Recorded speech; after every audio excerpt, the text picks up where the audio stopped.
Hello students, আমাদের আজকের topic হলো পারপাস অফ ডিবিএমএস।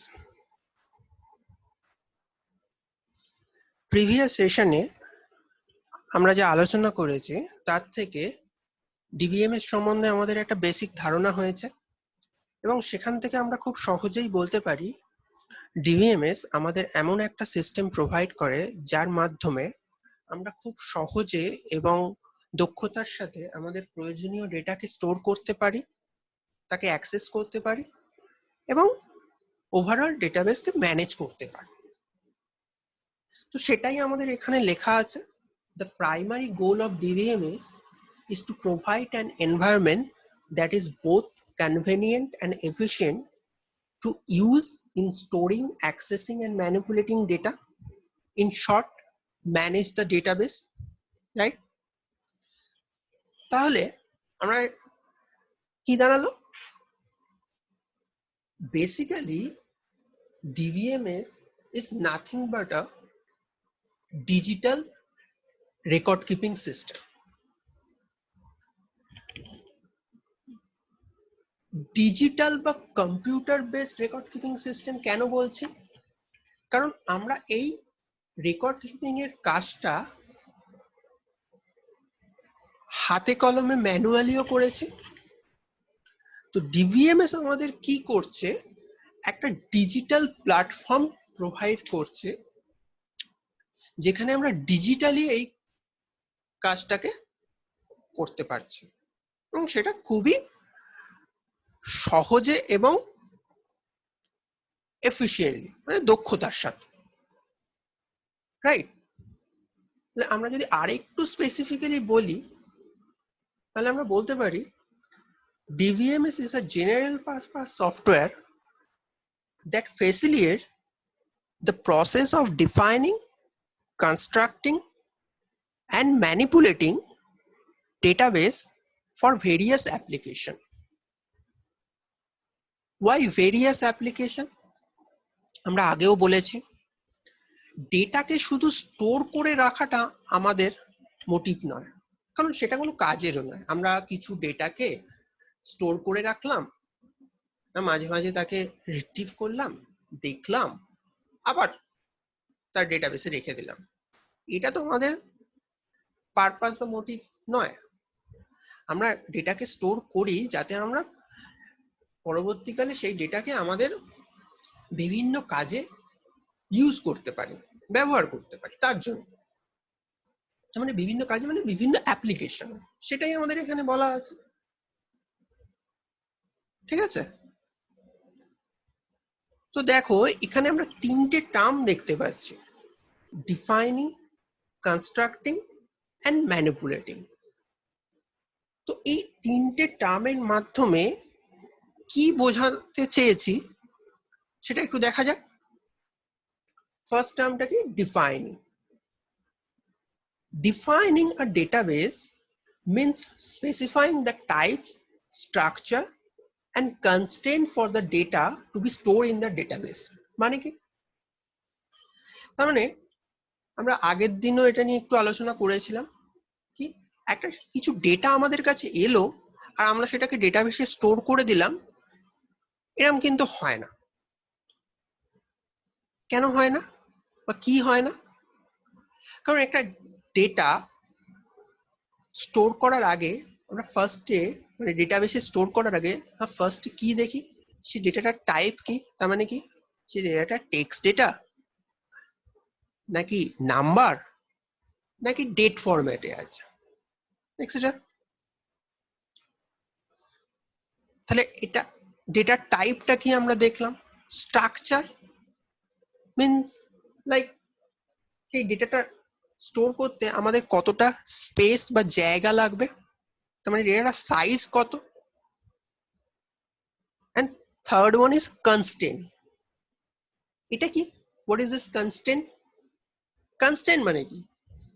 constraint মানে রেস্ট্রিকশন। যদি আমরা একদম লিটারাল মিনিংটা নিই, রেস্ট্রিকশন, লিমিটেশন, চেকিং, সিনোনিম বা মিনিং আমরা বলতে পারি। তো সেই ডেটার ক্ষেত্রে ব্যাপারটা কিরকম? লাইক আমরা একটা স্টুডেন্ট ডেটাবেস বানিয়েছি, সেখানে আমরা স্টুডেন্টদের ডেটাকে স্টোর করছি, রাইট? তো সেখানে কি থাকতে পারে? আমরা আগের দিনও দেখেছি নেম থাকতে পারে, ডেট অফ বার্থ থাকতে পারে, অ্যাড্রেস থাকতে পারে, ফোন নাম্বার থাকতে পারে, রাইট? তো এখানে আমার একটা স্টুডেন্ট ভর্তি হতে এলো, তার ডেফিনেটলি একটা নাম থাকবে, ডেট অফ বার্থ থাকবে, একটা বাড়িরও অ্যাড্রেস আছে, সে তার নিজের বাড়ি হোক বা ভাড়া বাড়ি হোক। ডেট অফ বার্থ কেন? কারণ ডেফিনেটলি সে তো আগে জন্মেছে, তারপর তো স্টুডেন্ট হয়েছে, তাহলে তার ডেট অফ বার্থ তো ডেফিনেটলি একটা থাকবে। But the fourth attribute is a phone number. Phone number থাকতেও পারে, নাও থাকবে, যদিও আজকের দিনে সবারই প্রায় ফোন নাম্বার, মোবাইল নাম্বার আছে, আমি ধরে নিলাম সেটা থাকতেও পারে, নাও থাকতে পারে। তাহলে আমার চারখানা অ্যাট্রিবিউটের মধ্যে আমি দেখতে পাচ্ছি এখানে আমার তিনটে অ্যাট্রিবিউট থাকবেই। This is the constant. তার মানে আমাকে স্টুডেন্ট ডেটা স্টোর করতে গেলে আমাকে কিছু ডেটা ফিল্ড আমার ম্যান্ডেটারি হবেই, মানে সেগুলোকে আমাকে ফিল আপ করতেই হবে। যদি না করা হয় তাহলে কি হবে? তাহলে আমি ওই ডেটাটা এন্ট্রি করতে পারবো না। এইটা হলো ওয়ান কাইন্ড অফ কনস্ট্যান্ট। ঠিক আছে, আমরা আরো অন্য রকমের কনস্ট্যান্টও থাকতে পারে, আমরা পরবর্তীকালে যত আলোচনা আমরা এগোবো তত আমরা দেখবো, রাইট? নেক্সট পয়েন্ট কি ছিল? কনস্ট্রাক্টিং। তো constructing a database is the process of storing the data itself on some storage medium, right? Storage medium means a physical medium যেখানে আমরা ডেটাটাকে স্টোর করব। অবভিয়াসলি কি হতে পারে? হার্ড ডিস্কে আমরা ডেটাটাকে স্টোর করব। তাহলে ডিফাইনিং করলে আমরা কি, ডেটাটা তো কি টাইপের ডেটা, তার কত সাইজ লাগবে, তার কিছু কনস্ট্রেন্ট যদি থাকে সেগুলো তো আমরা ডিফাইন করলাম। এবার তো আমাদের ডেটাটাকে স্টোর করতে হবে, রাইট? তাহলে আমরা কনস্ট্রাক্টিং আ ডেটাবেস এই প্রসেসটার মাধ্যমে ডেটাটাকে স্টোর করলাম। কেমন হতে পারে? আমরা আগের দিন দেখেছি আমরা টেবিল ফরম্যাটে ডেটাকে স্টোর করি। তাহলে লাইক যদি আমি একটু আগে যেটা বলছিলাম, স্টুডেন্ট ডেটাবেস যদি নিই, তা আমার একটা টেবিল ফরম্যাটে যদি স্টোর করি, তাহলে তার কলামগুলোতে কি থাকবে? তার অ্যাট্রিবিউট গুলো থাকবে। কি কি অ্যাট্রিবিউট আমি বললাম? Name, date of birth, address, phone number, এই অ্যাট্রিবিউট গুলো আমার থাকবে। আর রো ওয়াইজ আমি কি করব? আমি প্রতিটা স্টুডেন্টের ডেটাকে স্টোর করব। লাইক আমি এখানে তিনটে স্টুডেন্টের ডেটাকে যদি দেখাই, তাহলে দেখো আমি একটু আগে যেটা বলছিলাম সেটাই আমার কিন্তু প্রথম এন্ট্রিটার জন্য name, date of birth, address, phone number সবকটা দিয়েছি, কোনো অসুবিধা নেই, খুব ভালো। সেকেন্ডটার জন্য আমার name, date of birth, address দিয়েছি, কিন্তু ফোন নাম্বার দিইনি, কিন্তু আমি ডেটাটাকে এন্ট্রি করতে পেরেছি, রাইট? আবার থার্ডটার জন্য আমি চারটেই দিয়েছি, স্টোর করতে পেরেছি, কোনো অসুবিধা তো হওয়ার কথা না। বাট সেকেন্ডটার ক্ষেত্রে আমার একটা নেই, ফোন নাম্বারটা নেই, তাও আমি ডেটাটা এন্ট্রি করতে পেরেছি। কিন্তু এটাই যদি আমার যে কোনো একটার ক্ষেত্রে নেম বা ডেট অফ বার্থ বা অ্যাড্রেস যদি না এন্ট্রি করতাম, তাহলে কিন্তু আমি রেকর্ডটাকে স্টোর করতে পারতাম না। কারণ কি, একটা স্টুডেন্ট এসছে, তার অবভিয়াসলি একটা নাম, ডেট অফ বার্থ, অ্যাড্রেস থাকবে। এই কনস্ট্রেন্টটা যদি ইম্পোজ করা থাকে, তাহলে এই তিনটের মধ্যে কোনো একটা যদি না দেয়, তাহলে কিন্তু সে তার ডেটাটাকে ডেটাবেসে এন্ট্রি করতে পারবে না। ওকে, তাহলে আমরা ডিফাইনিং কনস্ট্রাক্টিংটা বোঝা গেল। নেক্সট পয়েন্টটা কি ছিল? ম্যানিপুলেটিং। ম্যানিপুলেটিং ব্যাপারটা কি একটু দেখি। Manipulating a database includes some functions such as querying the database to retrieve data, update the data, and reflects the changes on the database, right? আমরা আগের দিনই বলেছি ডেটাটাকে স্টোর করার পরে সেই ডেটাটাকে তো আমাকে ইউজ করতে গেলে রিট্রিভ করতে হবে, ডেটাকে অ্যাক্সেস করতে গেলে আমাকে ডেটাটা ডেটাবেস থেকে রিট্রিভ করা প্রয়োজন, এবং ডেটাটাকে আপডেটও করতে হতে পারে। লাইক যেরকম আমরা যখন একটা এই স্টুডেন্টরা যখন আমাদের বিভিন্ন এডুকেশনাল অর্গানাইজেশনে অ্যাডমিশন নেয়, প্রথম দিনই তো তাদের মার্কস এন্ট্রি করা হয় না, কারণ এক্সাম দেবে তারপর না মার্কস এন্ট্রি হবে। তাহলে তারা অ্যাডমিশন নিল, ক্লাস করলো কিছুদিন, তারপরে যখন একটা এক্সাম হবে তার যে মার্কস হবে সেগুলো আমরা ডেটাবেসে এন্ট্রি করবো। তার মানে আমাকে ডেটাটা কিছুদিন পরে আমাকে ডেটা বেসটাকে আপডেট করতে হতে পারে। বা এই যে আগের এক্সাম্পলটাই, একজন স্টুডেন্ট এলো, যখন সে অ্যাডমিশন নিয়েছিল তার ফোন নাম্বার ছিল না, কিছুদিন পরে এলো, এসে বললো স্যার আমি ফোন নিয়েছি নতুন, তো আমার নাম্বারটাকে এন্ট্রি করে নিন, বা আমার গার্জেনের নাম্বার এটাকে এন্ট্রি করে নিন। তাহলে আমাদের ডেটাটাকে আপডেট করতে হবে, এবং সেটা যেন আমাদের ডেটাবেসে রিফ্লেক্ট করে। আমি ডেটাটাকে আপডেট করলাম এমনই ডেটাটা রিফ্লেক্ট করলো না, সেটা তো হতে কোনো কারণ মানে লাভ হবে না। ডেফিনেটলি এটা আমাদের ডেটাবেসেরই সেই ফেসিলিটিটা আমাদের দেয়, যাতে আমরা বলেছি খুব দক্ষতার সাথে এই কাজগুলোর ডেটাবেস আমাদের জন্য করে। ওকে, তাহলে আমরা তিনটে টার্মকে আলোচনা করলাম, আশা করি সবাই বুঝতে পেরেছো। তো নেক্সট আমরা আরেকটা এক্সাম্পল নিয়ে আরেকটু দেখি, বা পারপাসটা একটু আলোচনা করি ভালোভাবে। তো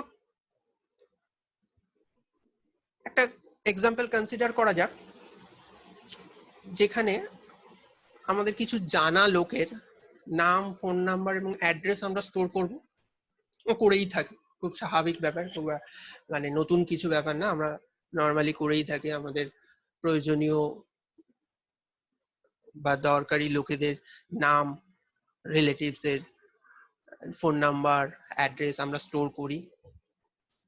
তো সেটা আমরা কি ফরম্যাটে স্টোর করি?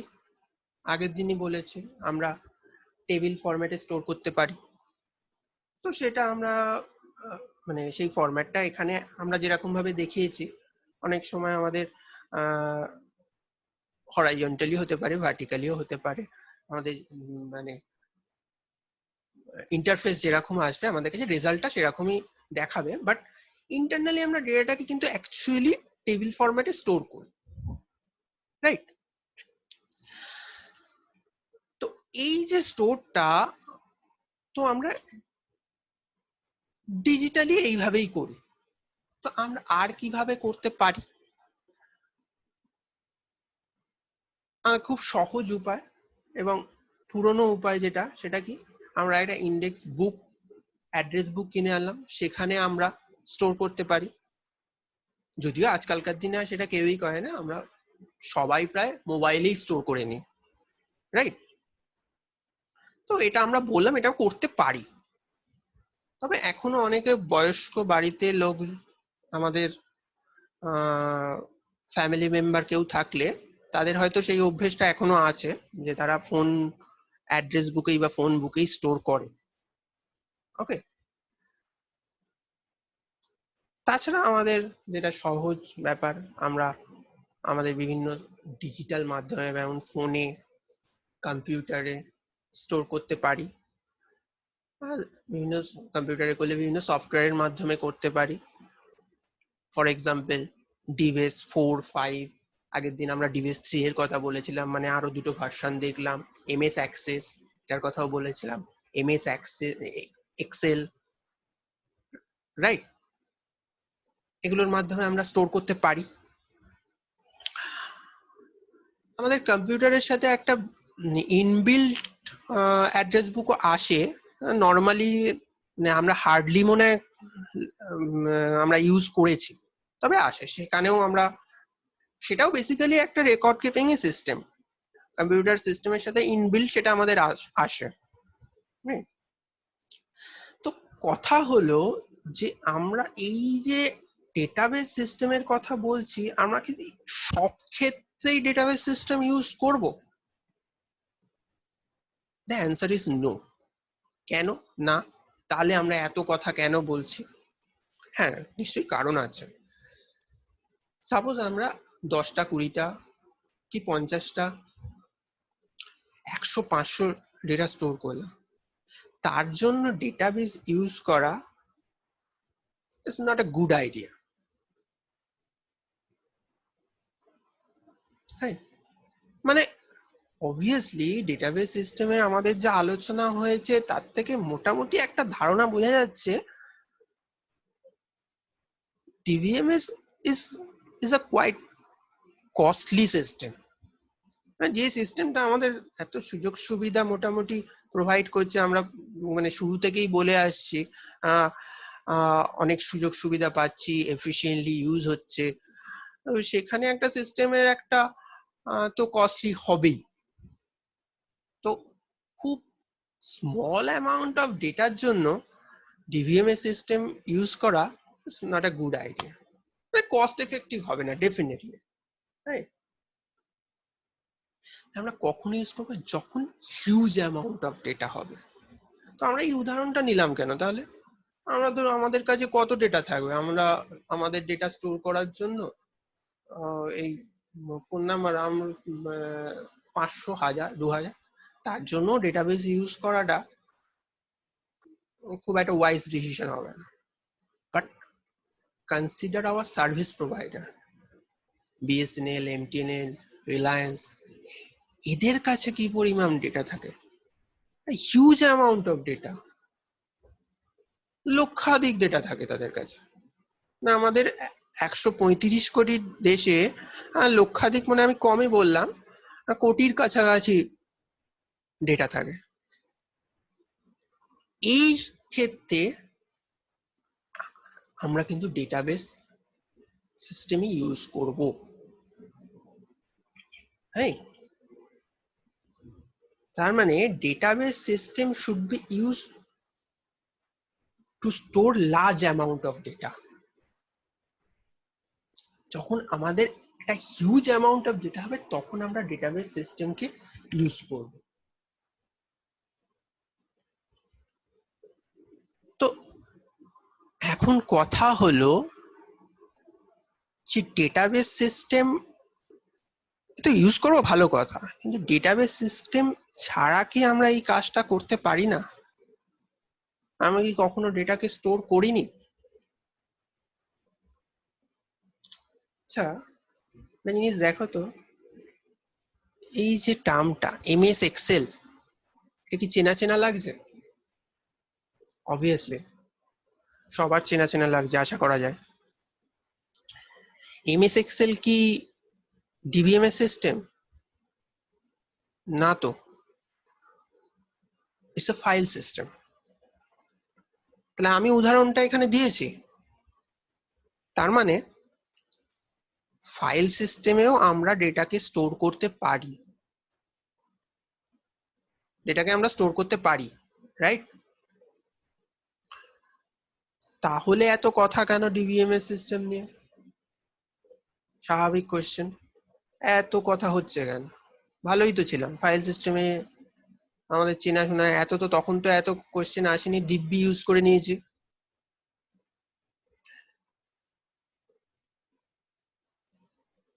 তাহলে কোশ্চেনটা হলো, কখন আমরা একটা পুরনো সিস্টেমকে একটা নতুন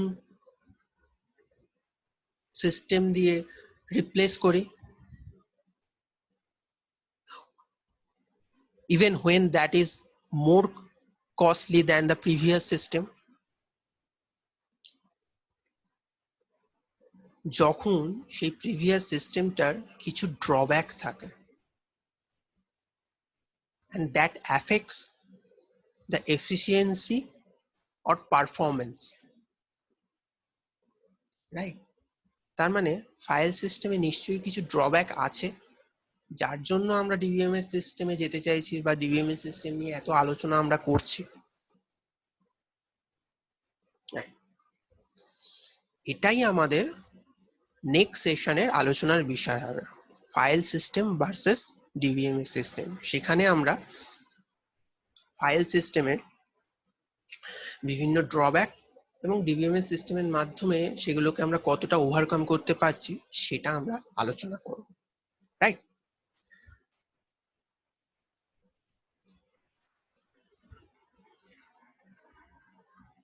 তাহলে আমরা অলরেডি তো এটা দেখলাম যে ডিবিএমএস সিস্টেম আমরা তখনই ইউজ করব যখন অ্যামাউন্ট অফ ডেটাটা অনেক বেশি হবে, হিউজ অ্যামাউন্ট অফ ডেটা হবে। আর কি এই সিস্টেমটা আমাদেরকে ডেটা এবং তার স্ট্রাকচার ডিফাইনিং এ সাহায্য করবে এবং সেই স্টোর ডেটাকে খুব দক্ষতার সাথে ম্যানেজ করতেও আমাদের হেল্প করবে। এটাই আমাদের নেক্সট পয়েন্টে আছে। থার্ড পয়েন্টে কি আছে? In addition with that, the DBMS system must ensure the safety of the data stored despite system crashes or attempts at unauthorized access. কি বলতে চেয়েছে এর মাধ্যমে? তার মানে শুধুমাত্র ডেটা স্টোর বা ডেটা ম্যানেজই নয়, সেই ডেটাটা যাতে স্টোর ডেটাটা যাতে সেফ থাকে সেই সেফটিটাও কিন্তু ডিবিএমএস আমাদেরকে এনশিওর করছে।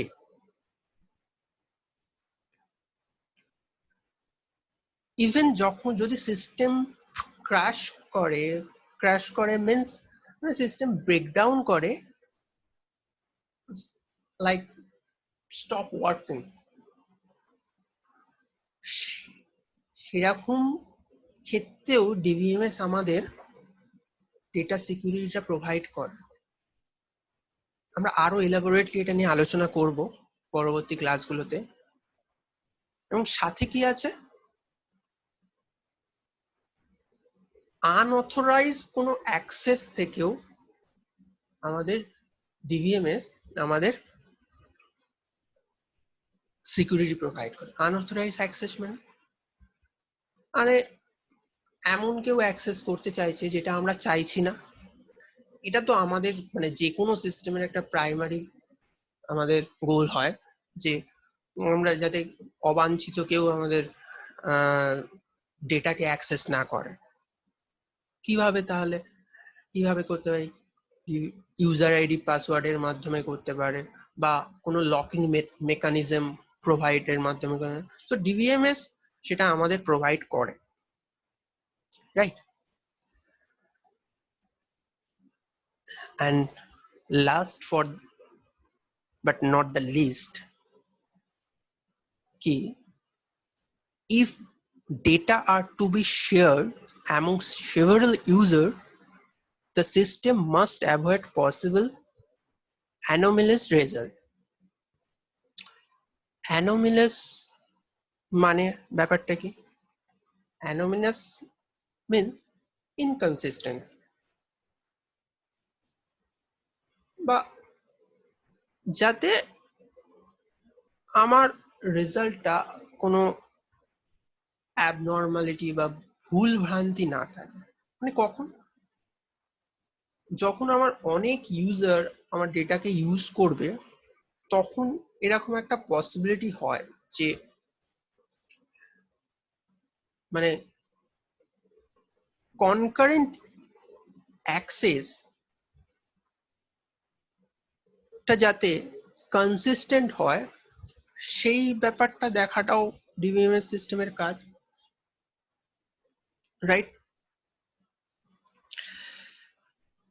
তো ব্যাপারটা কিরকম? কনকারেন্ট মানে একসাথে অনেক ইউজার যখন আমার ডেটাটাকে অ্যাক্সেস করছে, রাইট?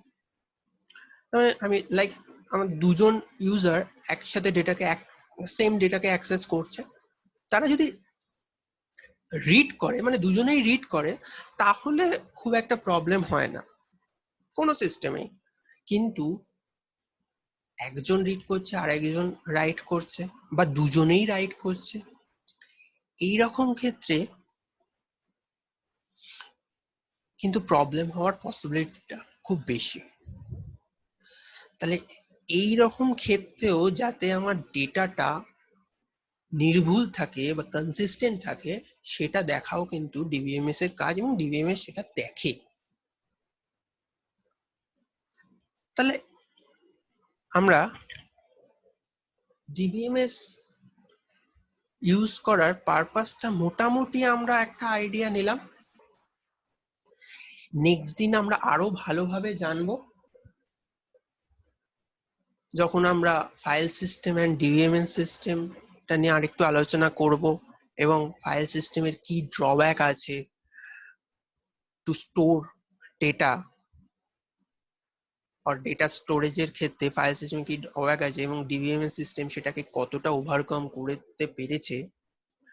তো সেটা যখন আমরা জানবো, তখন ডিবিএমএস ইউজ করার পারপাসটা আমাদের কাছে আরো ক্লিয়ার হবে।